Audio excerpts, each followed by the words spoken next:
귀한 찬양 감사합니다. 오늘 참 눈도 내리고 오기 참 어려운 빙판길이었는데 여러분 참 잘 오셨습니다. 우리 좌우에 잠깐 인사할까요? 오늘 오시느라고 참 수고하셨습니다. 참 잘 오셨습니다. 교회의 옆에 이 썰매, 눈썰매가 이게 이제 장이 자연스럽게 될 걸 미리 예상하시고 오늘 보니까 눈썰매를 아예 차에 가지고 오신 분도 계시더라고요. 그래서 하여간 교회가 우리 아이들에게도 좋은 추억이 있으면 되면 좋겠습니다. 자, 오늘 본문 말씀을 중심으로 끝이 아니다, 플랜 B가 있다. 끝이 아니다, 플랜 B가 있다라는 제목으로 함께 하나님 말씀을 나누도록 하겠습니다. 여러분 대부분 이 플랜 B라는 말을 들어보셨을 것입니다.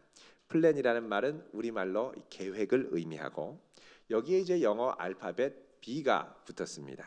B는 알파벳에서 A 다음에 오는 스펠이죠. 그래서 두 번째 오는 계획, 이것을 이제 플랜 B라고 얘기를 합니다. 플랜 B가 있다면 플랜 A도 있죠. 플랜 A는 제일 처음에 먼저 세웠던 원래의 계획을 플랜 A라고 얘기를 합니다. 보통 계획을 세우다 보면 플랜 A가 원래의 의도대로 끝까지 잘 되는 경우가 별로 없습니다. 처음에 계획에서 수정되고 틀리고 비틀리고 또 실패하고, 그래서 항상 플랜 A를 세울 때는 만약을 대비해서 플랜 B를 세우게 마련입니다. 자, 요즘 활발한 SNS의 도구로 사용되는 여러분 트위터라는 것을 알고 계실 것입니다. 이 트위터도 원래 사업을 계획했던 분, 이분이 이제 에번 윌리엄스라고 하는 분인데 원래는 이 트위터를 만들려고 하지 않았고 원래 플랜 A가 있었습니다. 이 A는 뭐냐면은 그 팟캐스트와 비슷하게 프리미엄 컨텐츠를 무료로 제공을 하면서 거기에 광고를 게재해가지고 수익을 남기려는 비즈니스 모델이었습니다. 대부분이 좋다고 했고 또 틀림없다고 생각을 했는데 이 계획을 본격적으로 추진해서 이제 막 이 사업을 시작하려고 할 때 그때 애플에서 팟캐스트를 전면 무료 개방한다는 발표를 했습니다. 이 발표에 충격을 먹고 성급하게 서둘러서 플랜 B를 찾았습니다. 물론 처음 세웠던 이 회사는 6개월 후에 망하게 됐습니다. 그래서 플랜 B를 새로 세워가지고 다시 사업을 시작했는데 그 사업이 뭐냐? 바로 트위터라고 하는 SNS 사업이었습니다. 이게 결국은 아주 큰 반향을 일으키게 되었던 것입니다. 미국의 전설적인 창업 전문가인 이 랜디 코미사라고 하는 분은 이렇게 얘기를 했습니다. 플랜 A는 거의 항상 실패한다. 왜? 시장에서 검증받지 않은 혼자만의 가정을 사실로 전제하기 때문이다 라고 그랬습니다. 플랜 A는 시장에서 먹히지 않기 때문에 따라서 성공하고 싶다면 실전 경험을 통해 얻은 진짜 정보를 바탕으로 플랜 B를 다시 개발해라, 이렇게 얘기를 했습니다. 우리 인생에도 살다 보면 플랜 A가 좌절되고 그 방향을 B로 틀 때가 있습니다. 그때가 이제 요즘 시기죠. 우리 대학을 지나가는 많은 학생들이 어릴 때부터 꿈꿨던 대학들이 있습니다. 근데 요즘 기회에, 요즘 이 시기에 플랜 A가 다 꺾이는 것을 경험을 합니다. 너무너무 힘들죠. 그럼 플랜 A가 꺾이면 B로 가야 되는데 이게 참 어렵다는 것입니다. 그 공부를 이제 대학을 졸업하고 또 열심히 하려고 해서 이제 대학원에 가려고 할 때 또 꺾일 때가 있습니다. 그럼 플랜 B가 아니라 이제 C로 가야죠. 또 취업을 해가지고 가려고 하는데 또 이 꺾입니다. 그럼 플랜 D로 가야죠. 자꾸 플랜 A에서 벗어나는 경우가 많다는 것입니다. 플랜 A가 처음부터 끝까지 가는 경우는 거의 없다는 것이죠. 자, 우리가 볼 때 플랜 B는 항상 플랜 A만 못하게 보입니다. 왜요? 어릴 때부터 꿈꾸고 또 이 플랜 A를 위해 어마어마한 노력과 에너지를 쏟아 넣었는데 이 A가 되지 않은 또 다른 B는 A만 못하다고 항상 생각합니다. 그래서 항상 실망스럽고 의욕도 꺾이게 되죠. 그러나 그렇지가 않습니다. 만약 플랜 A가 실패했다면 그것은 현실을 잘 모르는 나 혼자만의 공상의 세계에서 상상으로만 성공할 것을 꿈꿨기 때문에 플랜 A는 항상 실패하더라는 것이죠. 그러니까 냉정하게 생각하면 플랜 A는 현실성 없는 계획으로 실패하기에 딱 맞는 계획이 플랜 A라는 겁니다. 우리의 문제는 뭐냐? 플랜 A를 세우면서도 이 계획이 실패할 것이라는 생각을 거의 하지 않는다는 데 있다는 것입니다. 플랜 A는 대부분 거의 항상 실패하는데, 비즈니스에서는 항상 그렇죠. 거의. 그래서 플랜 A에 많은 시간과 열정을 쏟다가 이게 이제 바뀌게 되면 빨리 B로 가야 되는데 이거를 잘 못합니다. 왜? 플랜 A에 너무 많은 에너지와 정열을 쏟아서. 그래서 이게 좌절되면 큰 충격을 받고 절망하는 경우가 참 많습니다. 우리는 지난 몇 주간 출애굽기 7장부터 10장까지에 등장하는 여러 재앙들을 묵상했습니다. 하나님이 내리신 재앙마다 큰 충격과 피해가 애굽 전역에 임했습니다. 이 정도면 이제 바로도 포기하고 하나님 말씀대로 이스라엘 백성들을 내보내 줄만도 할 것 같습니다. 그런데 바로가 너무나 완고한 거예요. 재앙이 계속될수록 더 마음을 강팍하게 하고 정말 하나님의 뜻에 굴복하지 않습니다. 어쩌면 사람이 이럴 수 있을까 싶을 정도입니다. 지난주 살펴본 이 말씀에 따르면 흑암 재앙이 있고 나서 바로가 모세를 불러서 얘기를 하죠. 너 다시는 내 앞에 나타나지 말아라. 내가 내 얼굴을 보는 날에 너는 목숨이 남아있지 않을 거다. 협박까지, 죽여버리겠다고 협박까지 하죠. 여러분, 우리가 세우는 많은 계획들이 있는데, 뭐 일에 대한 계획, 공부에 대한 계획, 사업에 대한 계획, 여러 계획이 있는데 우리 계획 중에서 제일 힘들고 실패할 확률도 높고 그렇다고 마땅히 대책을 세우기 어려운 플랜이 있는데, 그게 뭐에 관한 거냐? 사람과의 관계에 대한 계획들입니다. 연애, 결혼, 우정, 자녀와의 관계, 직장에서의 관계. 누구나 좋고 행복하게 가져가고 싶지만 이게 우리 뜻대로 잘 되지를 않습니다. 일단 전제는 뭐냐? 사람은 잘 변하지 않습니다. 내 주변의 사람 변하지 않습니다. 일은 좀 그르치면 다시 일을 좀 이렇게 추스려 가지고 내가 원하는 방향으로 바꿔서 추진하면 되지만 사람은 변하지가 않기 때문에 방향을 바꿔서 추진하려면 너무나 저항이 심한 거예요. 내 주변 사람이 참 변하지 않습니다. 참 고집스럽고 참 이기적이고. 그래서 우리는 이런 사람과 관련한 우리의 원래 플랜 A가 뒤틀어지면 플랜 B를 세우기가 참으로 어렵습니다. 여러분, 그렇다고 해서 이 플랜 B를 세우는 게 어떻게 하겠습니까? 뭐 사람을 바꾸겠습니까? 그렇다고 그럼 가족 관계를 끊겠습니까? 친척의 관계, 부모와의 관계, 자녀와의 관계, 부부와의 관계를 끊겠습니까? 우정을 하루 안에 아침에 끊겠습니까? 그러기가 어렵습니다. 그렇다고 해서 다른 대안이 뭐 있느냐? 마땅히 있는 것도 아니에요. 그래서 우리가 세우는 많은 계획들 중에 플랜 A가 무너질 때 제일 플랜 B를 세우기 어려운 게 사람과의 관계에 관한 계획입니다. 장밋빛 미래를 꿈꾸지만 장밋빛 미래가 잿빛 미래로 바뀌면 참으로 암담하고 힘들다는 것이죠. 바로를 보십시오. 9번이나 하나님이 재앙을 내리셔서 그의 마음을 돌이키려고 했습니다. 그래도 바로는 고집스럽게 마이웨이, 자기 방식을 아주 고집하고 있습니다. 모세는 하나님의 이 원래 계획 플랜 A가 계속되면 바로가 변할 줄로 알았어요. 근데 바로는 변하지 않고 정말 완고하게 버티고 있습니다. 바로가 이토록 완고하고 고집이 센 이유가 무엇입니까? 그 핵심에는 소유에 대한 강력한 집착이 있기 때문에 그렇습니다. 히브리 노예는 내 것이고 이들을 잡아야 제국이 번성하고 제국이 번성해야 내가 바로답게 이 나라를 다스릴 수 있다는 전제가 있다는 것입니다.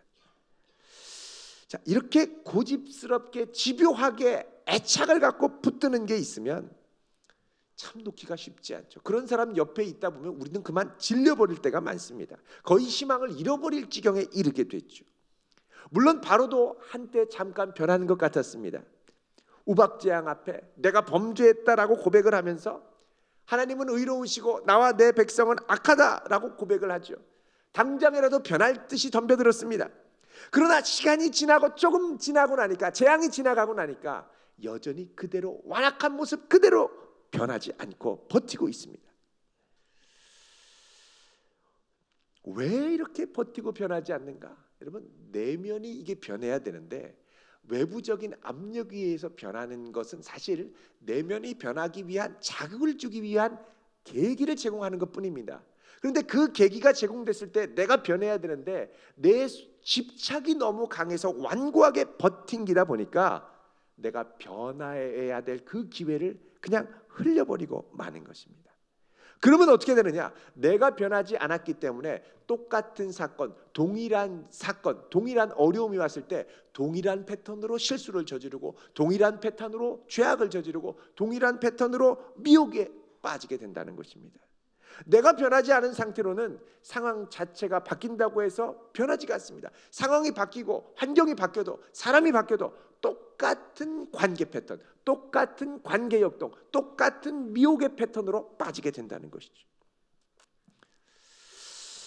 바로와 같이 완고한 상태로 변하지 않는 사람을 보면 참 힘듭니다. 아무리 애를 써도 변하지 않고 도리어 완고해지는 모습 앞에 한계를 느끼게 되죠. 모세가 바로 이런 상태였습니다. 앞으로 나를 다시 보는 날에 너는 죽을 거야. 이 세상 사람이 아닐 거야. 모세야, 너 가는 길 조심해라. 밤길 조심해라, 모세야. 막 이러면서 바로가 협박을 하니까 완전히 이 모세의 마음이 딱담이 된 겁니다. 자, 바로 이런 상태에 하나님께서 오셔서 바로에게 말씀하십니다. 1절 말씀 읽습니다. 시작. 여호와께서 모세에게 이르시기를 내가 이제 한 가지 재앙을 바로와 애굽에 내린 후에야 그가 너희를 여기서 내보내리라. 그가 너희를 내보낼 때에는 여기서 반드시 다 쫓아내리니 아멘. 자, 그동안 모세가 하나님의 명령에 지속적으로 순종해 왔었는데 바로가 변하지 않았죠. 내 노력과 수고가 헛되다라고 생각할지 모르겠습니다. 그런데 하나님께서는 이 모든 과정을 통해 이제 모세의 수고가 헛수고가 아니라 마지막으로 바로를 변화시킬 큰 계획을 갖고 계시는데 이게 그동안 해왔던 플랜 A와는 다르게 전혀 새로운 차원의 플랜 B라는 것을 말씀하십니다.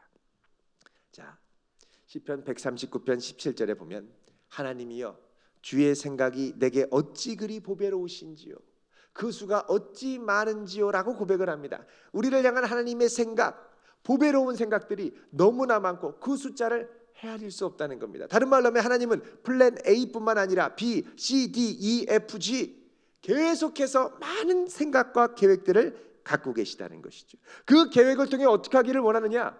우리를 보배롭고 존귀하게 만드시기를 원하신다는 것입니다. 그럼 우리를 보배롭고 존귀하게 만들기 위한 계획이 뭐냐? 2절 3절에 나오죠. 자, 같이 읽습니다. 백성에게 말하여 사람들에게 각기 이웃들에게 은금 패물을 구하게 하라 하시더니 여호와께서 그 백성으로 애굽 사람의 은혜를 받게 하셨고 또 그 사람 모세는 애굽 땅에 있는 바로의 신하와 백성의 눈에 아주 위대하게 보였더라. 아멘. 자, 하나님께서 이스라엘 백성들에게 은금 패물을 애굽 사람들로부터 얻게 하셨습니다. 쉽지 않거든요. 어떻게 자국에서 일하던 노예들에게 은금 패물을 주게 할 수 있겠습니까? 그 이유는 하나님께서 애굽 백성들에게 하나님 백성의 위대함을 알게 하시고 위대하다라는 걸 보게 하셨기 때문에 가능하다는 겁니다. 자기들은 흑암재앙으로 캄캄한데 하나님의 백성들은 빛 가운데 머물러 있게 됐습니다. 자기들은 우박으로 온갖 피해를 당해서 괴로운데 이 하나님의 백성들이 사는 곳은 평안하고 문제없이 잘 있게 됩니다. 그러니까 이걸 보고 이 애굽 백성들이 하나님이 살아계시고 이 모든 과정이 두렵다라는 생각을 하게 된 것입니다. 자, 하나님께서 이들을 향하여 보배롭고 존귀하게 이들을 정말 전쟁에서 승리한 군대가 마치 적군의 탈취물을 얻는 것처럼 전리품을 얻는 것처럼 이 애굽으로부터 은금 패물을 얻어 나오게 하겠다. 여러분, 이 계획은 갑작스럽게 하나님이 좌절한 모세를 위로하기 위해서 하신 말씀이 아니라 원래부터 갖고 있었던 하나님의 많은 생각과 계획 중에 하나였다는 것입니다. 출애굽기 3장 21절을 여러분 보십시오. 출애굽기 3장 21절 22절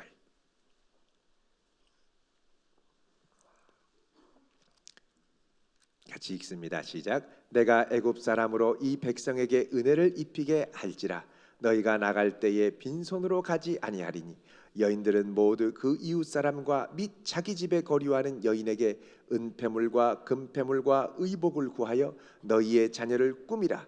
너희는 애굽 사람들의 물품을 취하리라. 아멘.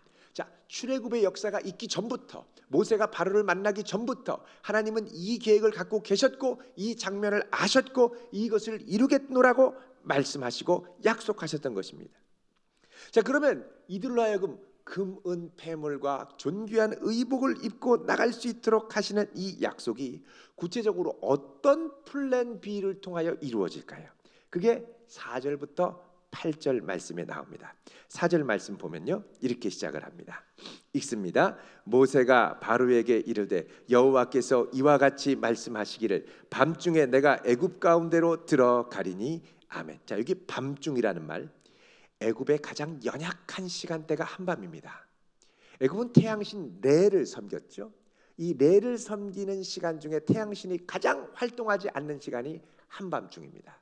이 한밤중에 하나님께서 가시는데 여기 보면 애굽으로 들어가셔서 어떻게 하느냐? 5절에서 6절입니다. 시작. 애굽 땅에 있는 모든 처음 난 것은 왕위에 앉아 있는 바로의 장자로부터 맷돌 뒤에 있는 몸종의 장자와 모든 가축의 처음 난 것까지 죽으리니 6절입니다. 애굽 온 땅에 전무후무한 큰 부르짖음이 있으리라. 아멘. 자, 여기 보면 이제 조금 애매한 표현 중에 맷돌 뒤에 있는 몸종이라는 표현이 있습니다. 여러분, 그 지금도 이 애굽 그 토출된 이 토상에 보면, 토기 이 상에 보면 맷돌 가는 여인이 나옵니다. 맷돌 가는 몸종의 상인데 돌이 꽤 큽니다. 그 큰 돌을 이제 밑에 놓고 곡식을 가는데 이걸 엎드려서 갈게 돼 있습니다. 엎드려서 갈면 맷돌에 가려서 이제 몸이 잘 보이지 않죠. 이것을 뭐라 그러냐면 그 여기 나오는 것처럼 맷돌 뒤에 있는 몸종이라고 그랬습니다. 자, 애굽에 있는 모든 처음 난 것들을 하나님이 치시고 그들에게 죽음을 가져오게 하시겠다라고 말씀하시면서 뭐라 그러냐면 애굽 온 땅에 전무후무한 큰 부르짖음, 이전에도 없었고 앞으로도 없을 어마어마한 부르짖음이 있으리라고 말씀하십니다. 이것을 통하여 하나님이 애굽에게 갖고 계신 플랜 B를 실천하겠다는 것입니다. 우리가 생각할 때 야, 이건 좀 너무 심한 게 아닌가라고 생각이 들지 모르겠습니다. 그런데 오늘 본문을 자세히 보면 이 본문은 출애굽기 1장 2장의 애굽의 고통받는 백성들의 소리와 에코, 메아리를 이루며 나오고 있습니다. 그 음성들이 상당히 반영이 되어 있는데요. 자, 여러분 출애굽기 1장 22절을 대표적으로 한번 보겠습니다. 두 곳을 볼 텐데요. 출애굽기 1장 22절 읽겠습니다. 그러므로 바로가 그의 모든 백성에게 명령하여 이르되 아들이 태어나거든 너희는 그를 나일강에 던지고 딸이거든 살려두라 하였더라. 아멘.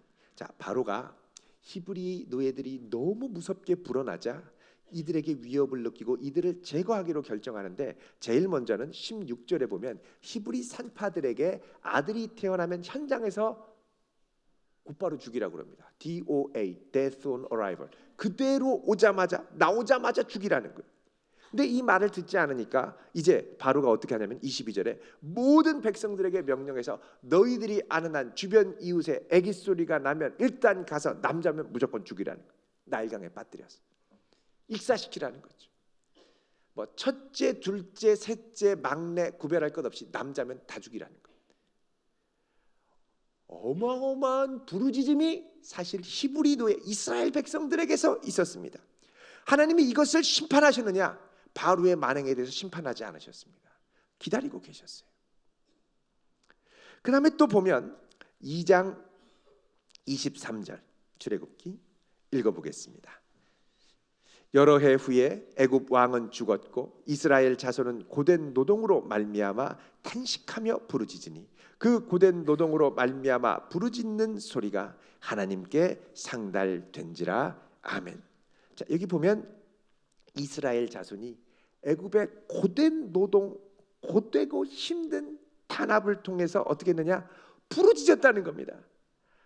어느 정도냐? 이 부르짖음이 너무 사무쳐서 하늘에 계신 하나님께까지 상달될 정도로 사무쳤다는 겁니다. 다른 말로 하면 지금 이제 이 11장에 애굽의 앞으로 전무후무한 큰 부르짖음이 있으리라고 한 것은 이전에 있었던 히브리 노예들의 큰 부르짖음에 대한 상응하는 부르짖음이라는 것이죠.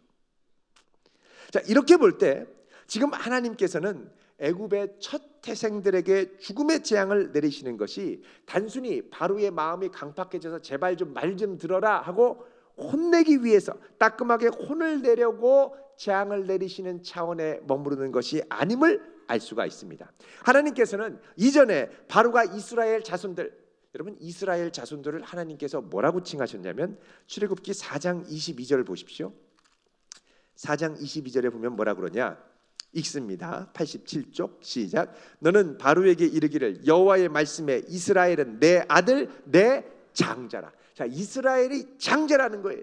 근데 이 장자를 애굽에서 가차없이 바로들이 수없이 죽였습니다. 바로가 수없이 죽였습니다. 또 이 바로의 백성들이 수없이 죽였습니다. 자, 하나님께서는 이런 일로 말미암아 이스라엘 백성들이 피눈물을 쏟으며 탄식하며 절규했던 그 부르짖음을 들으시고 단순히 바로가 그동안 말을 안 들어서 죽음을 가져오겠다는 것이 아니라 이제는 내가 저질렀던 범죄에 대하여 제대로 공정하게 심판하겠다고 선언하시는 것입니다. 자, 그렇다면 우리가 여기서 애굽에게 내렸던 9가지의 재앙을 새로운 렌즈로 볼 필요가 있습니다. 바로가 교만하게 믿고 의지했던 애굽의 신들에 대한 심판도 물론 있죠. 그러나 바로가 그동안 이스라엘 백성에게 잔혹하게 대했던 일련의 행위들에 대해서 이 9가지 재앙을 통해서 하나님이 뭐 하시냐? 너 이러다가 심판받으니까, 정말 하나님의 큰 손이 임하면 너는 꼼짝 못하니까 이 재앙을 통해 하나님이 살아계심을 느끼고 깨닫고 이제 회개하여 하나님께 돌아와서 순종하고 이스라엘 백성들을 보내라고 말씀하시는 겁니다. 그러니까 이 재앙들은 범죄한 바로를 돌이키기 위한 은혜의 초청이라는 것입니다. 하나님께서 바로에게 기회를 주시려고 은혜를 베푸실 때 여러 재앙, 그러니까 하나님께서 사실 우리들을 부르실 때 보면요, 때로는 부드럽게 부르시기도 하지만 때로는 어려움과 환난을 통해 부르시기도 합니다. 그런데 어려움과 환난을 통해서 우리가 다 끝나고 절망하고 좌절하느냐? 아니라는 것이죠. 이걸 통해서라도 돌아오라는 하나님의 부르심임을 믿으시기를 바랍니다. 그러니까 사인이 올 때 순종하고 가야 되는데 자꾸 완고하게 버텼습니다.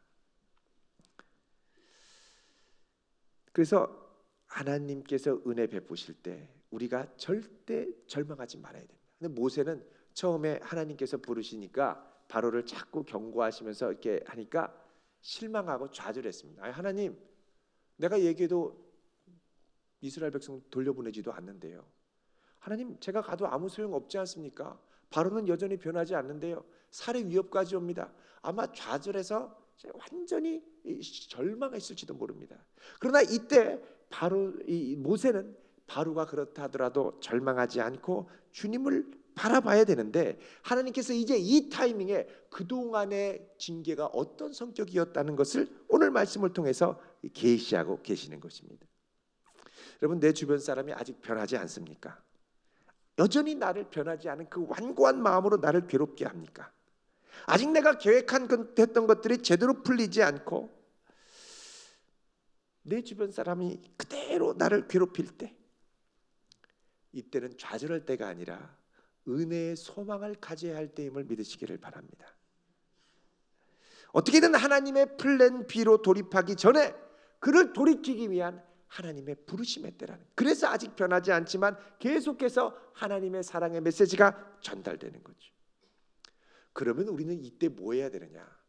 좀 변하지 않는다고 좌절하고 그냥 플랜 B를 벌써부터 고민하고 카드를 만지작 할 게 아니라 아직 은혜의 부르심이 그에게 있을 때, 내 주변의 사람에게 있을 때 우리는 눈물로 기도의 씨를 뿌려야 할 때라는 걸 받아들여야 합니다. 지금은 눈물로 기도해야 될 때지.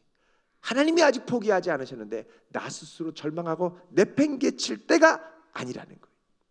그러나 이 은혜의 때가 언젠가는 끝나고 반드시 하나님의 심판이 임할 때가 오는데, 그때가 되면 그동안 완고하며 저질렀던 모든 악행들이 하나님 앞에 아주 철저하게 심판받을 때가 옵니다.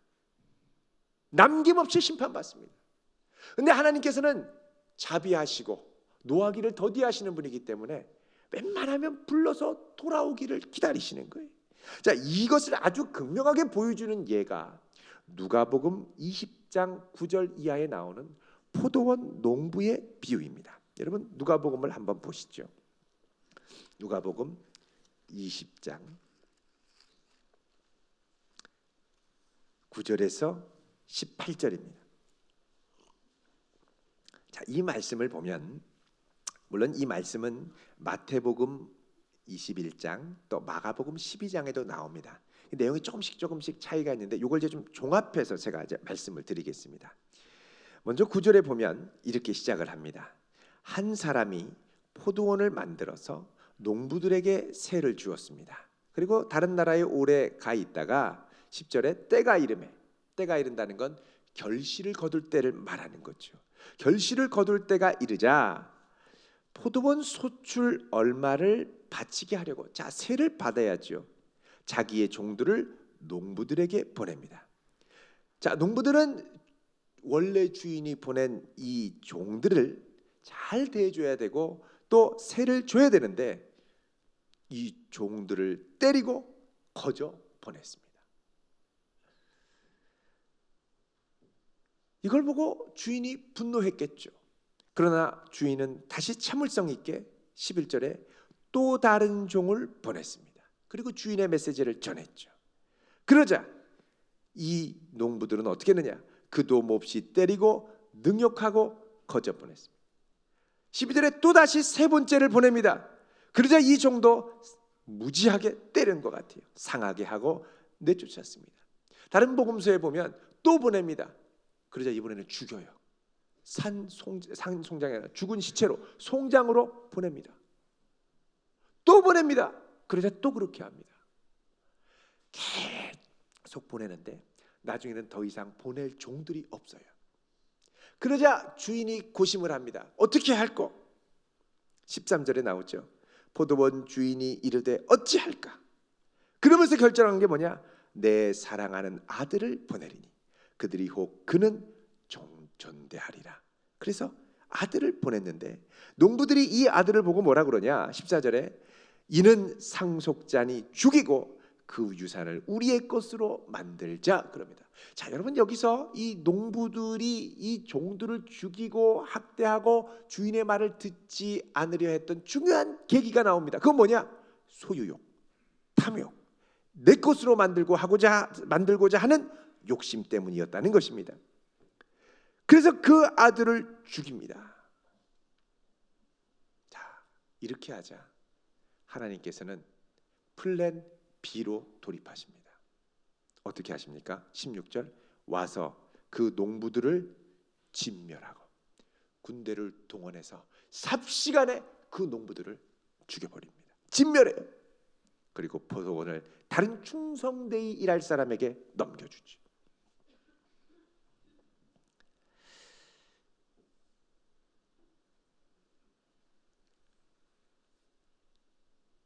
자, 이렇게 볼 때 지금 하나님께서 모세를 계속해서 바로에게 보낸 것은 완고한 바로에게 계속해서 돌아오라고 부르는 하나님의 부르심이었습니다.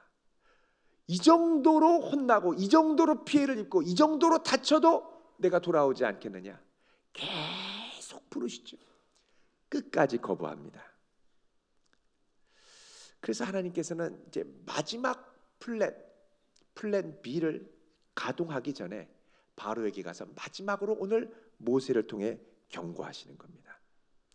자, 오늘 말씀 보시면 모세가 다시는 바로를 보지 않겠다고 했지만 하나님이 또 가라고 하니까 어쩌면 바로가 자기를 죽일 줄도 모르는 위험한 상황에서 가지요.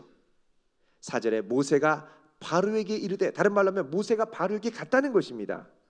가서 얘기를 하죠. 이제 애굽 땅에 있는 모든 첫 번 낳은 것들은 죽을 것입니다. 그러면서 7절에는 이렇게 얘기를 합니다. 그러나 이스라엘 자손에게는 사람에게나 짐승에게나 개 한 마리도 그 혀를 움직이지 아니하리니 여호와께서 애굽 사람과 이스라엘 사이를 구별하는 줄을 너희가 알리라 하셨습니다. 자, 너희들은 이렇게 마지막 최후의 플랜 B로 망하지만 이스라엘 백성은 살 거다라고 얘기를 하시면서 8절 읽습니다. 왕의 이 모든 신하가 내게 내려와 내게 절하며 이르기를 너와 너를 따르는 모든 백성은 나가라 한 후에야 내가 나가리라 하고 심히 노하여 바로에게서 나오니라. 나중에 폐하 제발 나가라, 저한테 절하면서 부탁할 때가 올 텐데 그때가 돼서야 저는 나갈 것입니다. 아주 당당하게 얘기죠. 하나님의 마지막 경고입니다. 그런데요, 여기에 생략되어 있는 게 있습니다. 그건 뭐냐면 바로의 침묵입니다. 바로가 이런 반구도 대답을 안 해요. 그냥 조용히 있는 거예요. 무시하든지 마음이 덜컹덜컹하지만 끝까지 완고하게 버티든지 둘 중에 하나입니다. 끝까지 버티니까 모세가 분노하는 거죠. 8절 끝에 보면 심히 노하여 바로에게서 나오니라. 여러분, 이 모세가 이렇게 분노할 정도면 하나님도 분노하시는 겁니다.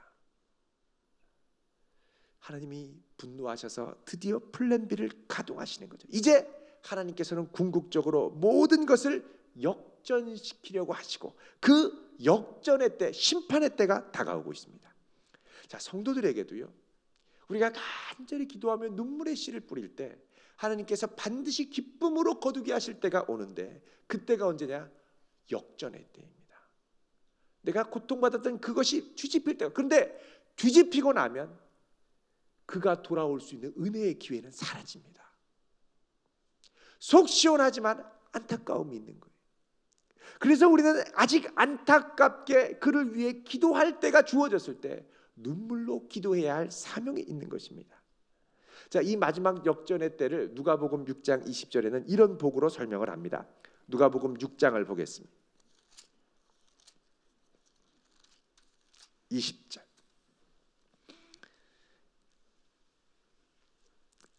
(98쪽입니다) 읽습니다. 예수께서 눈을 들어 제자들을 보시고 이르시되 너희 가난한 자는 복이 있나니 하나님의 나라가 너희 것이며. 자, 가난한 자, 이들에게 복이 있는데 부요한 하나님의 나라가 주어진다는 겁니다. 그럼 어떻게 되느냐? 21절. 줄인 자는 복이 있나니 너희가 뭘 얻습니까?